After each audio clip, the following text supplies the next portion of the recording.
Hey, good morning, everybody. This is Olga. I am People of Substance by LemonSkies. I'm really excited to introduce my guest today, Victor McKenzie Jr. I'll let him introduce himself in a second, but we have many topics to cover today. Victor is Executive Director of SARA, which is a local Virginia organization, Substance Abuse Addiction Recovery Alliance of Virginia. So, Victor, please say hi. I'm so thrilled to meet you. Hey, good morning, everyone, and thank you, Olga, for having me. I'm excited to be here. As you mentioned, I am the Executive Director of Sierra Virginia, and we are a statewide organization that focuses on advocacy, education, and supportive services for individuals and families affected by substance use disorder. Yeah. So we do a lot of work. We're really committed and, tackling the stigma of addiction. So a few months back, I was interviewing a friend of mine, Erica Yalowitz, and her and I volunteered together. We're sitting on the same board, and she's like, "I have somebody you need to interview," and your name came up. Oh, So yes, so that's how Victor and I got connected. But I wanted to ask you, one of the questions I always want to know about, how did you end up in nonprofit sector? Because I think you started in the corporate sector. yeah. So it's always been like a love-hate thing. Well, growing up, I grew up in a really underserved community, and one of our staple community services was our local Boys and Girls Club. And so, I have such deep gratitude for organizations like the Boys and Girls Club and what they do and their mission, and the fact that you have these people who are really passion-driven. Right? It doesn't pay the best, but very passion-driven, and that makes an impact on life. So that was really my introduction to what nonprofit is. Growing up, I was like, to your point, I want to make as much money as possible, so I'm going the corporate route. And there just wasn't the same level of passion and fulfillment in that career as I got when I would do volunteer work or when I would go back home and mentor youth or things along those lines. And so one year I said, I'm going to make the jump. And I started at a smaller organization doing financial coaching, just part-time, couple extra hours a week. Opportunity came for me to move into a full-time role, and I jumped at the opportunity. And since then, I've just really been working my way up in the nonprofit sector. So, Sarah, you're based in Richmond. You're a little bit Yeah. south of me. Yeah. So we're based in Richmond, but we have 9 affiliates throughout the Commonwealth. So we got our fingers in a lot of places. So, can you talk a little bit about the work that organization does? Sure. So from I'll start it off from our advocacy pillar. Our goal is to really leverage and help share and educate with decision makers. That's could be at the GA level, it could be local level, it could be state agencies. Just really what's happening, and really advocate for the best resources for individuals affected by substance use disorder. And so that could be, hey, we need more money or more funding for housing. We need more money or funding for harm reduction. And so that's what a lot of our advocacy looks like. During our education, what we focus a lot on is ensuring that individuals are equipped. So we do revive training, which is essentially teaches individuals how to reverse drug overdose, which everyone should be able to walk around with a can of Narcan or know how to use one in case they see something happening. We run tons of trainings to really gain and equip peers with the necessary resources they need to thrive. And then in our supportive services, we just run a range of programs to really help affect the day-to-day life. So, I don't know if I've shared this, but one of the groups I've worked with professionally in the past few years is Shatterproof, which Yeah. deals a lot with stigma of Mhm. addiction. So, I wanted to ask you, and Virginia this is my own backyard, my home state now. So, can you talk a little bit about stigma around addiction and how that's harmful to people who are experiencing? Absolutely.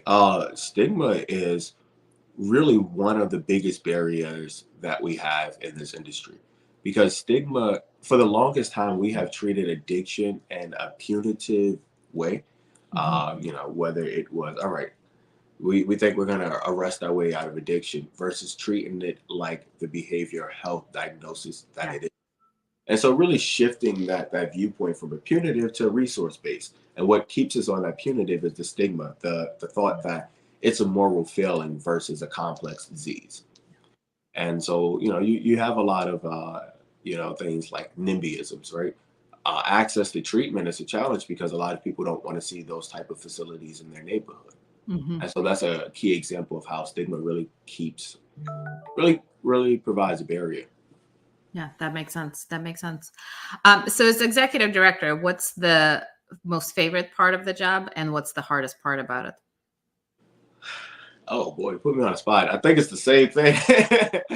As executive director, you are responsible for pushing the ship forward, but it's a team effort. Yeah. And so I'm thankful to have a really great team, a really great board that makes me an executive director not the worst thing in the world. But my favorite part is the ability to just really make the connections, right? If we have individuals who need resources, and we have partner organizations, just being able to make those type of connections for us, and really meeting people where they are. I'm just glad you didn't say fundraising is the least favorite part of the job because We already know that.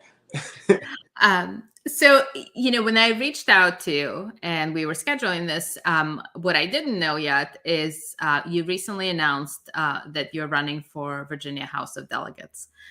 So I'm so interested in hearing more about it. How did you make decision to jump in? Is that a lifelong path that you've always wanted to pursue, or is this just something that came about?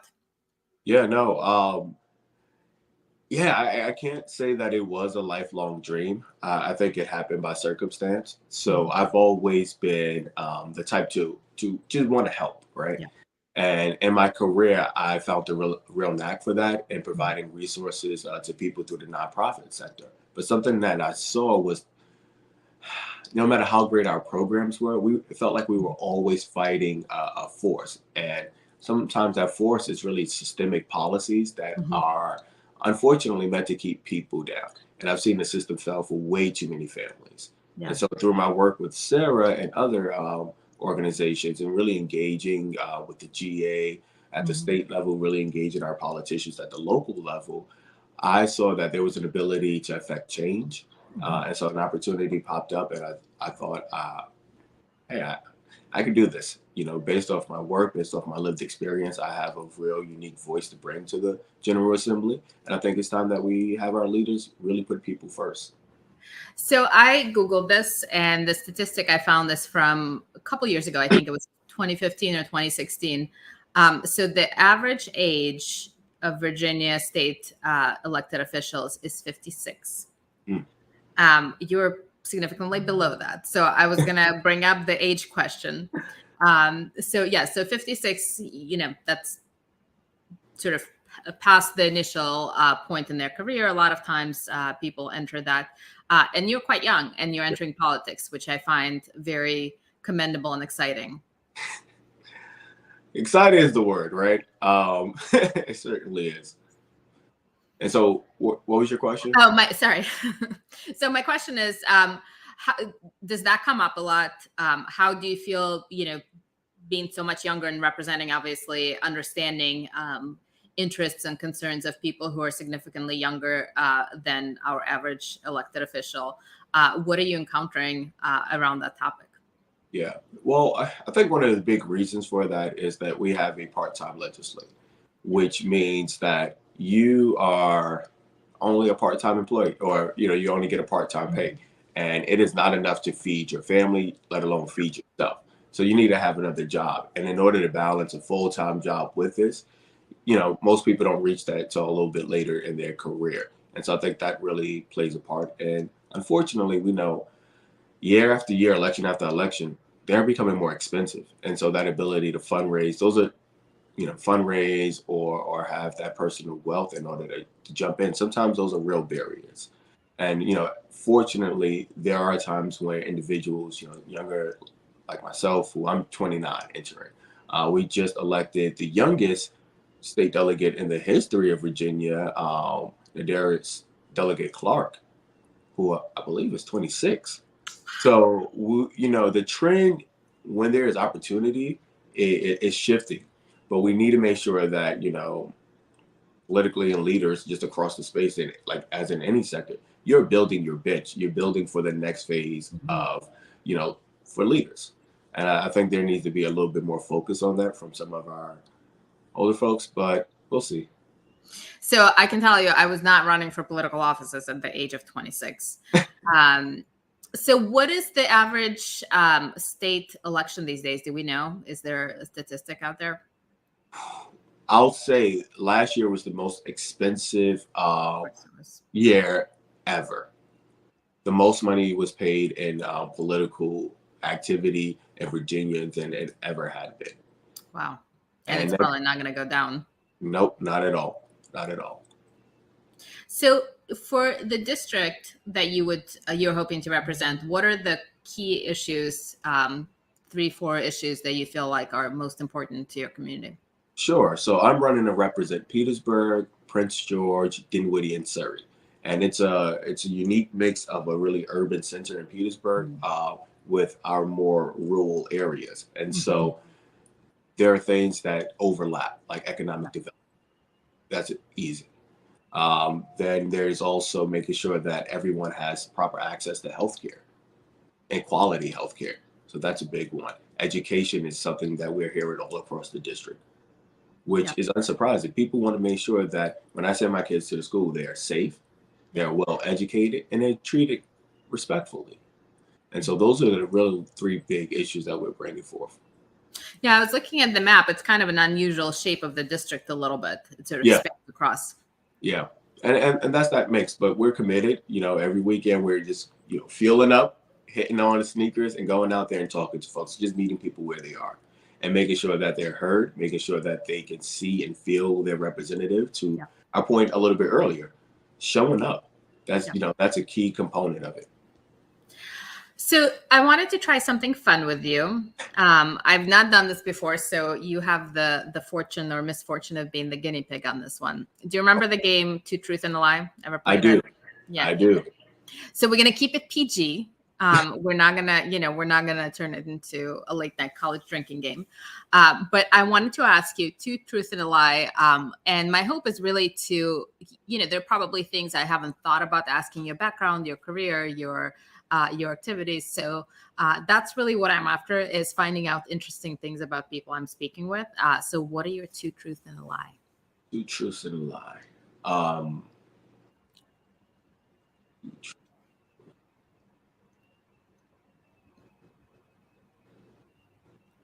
I have always dreamed to be an executive director of a nonprofit.